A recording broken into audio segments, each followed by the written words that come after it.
რა მოხდა ქობულეთში დღეს შინაგან საქმეთა სამინისტროში 10-მდე არასამთავრობო ორგანიზაციის წარმომადგენლები იმყოფებოდნენ.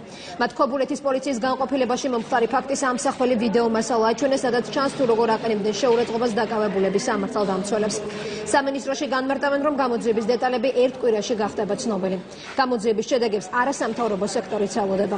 შეგახსენებთ, რომ ქობულეთის რაიონული სამმართველოს თანამშრომლებმა 3 ახალგაზრდა პოლიციისთვის წინააღმდეგობის გაწევისა და ხულიგნობისთვის 25 მაისს დააკავეს.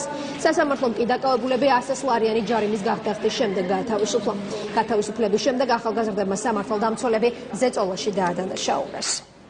გადავსვით, რომ გავუკეთებინა ეს შეხვედრა არასამთავრობო სექტორის წარმომადგენლებთან. ჩვენ მათ გავაცანით ჩვენს ხელთ არსებული ინფორმაცია ამ საქმესთან მიმართებაში, გავაცანით ის ფაქტები, რაც ჩვენ აჭარის სამმართველომ მოგვაწოდა.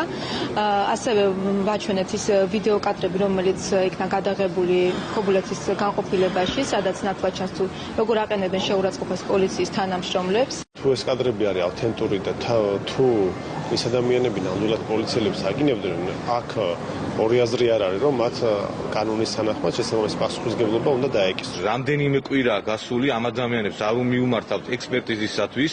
ამასთან ერთად ჩვენ ვნახეთ კადრები, სადაც ისინი ძალიან ცუდ ფორმებში აგინებენ პოლიციას.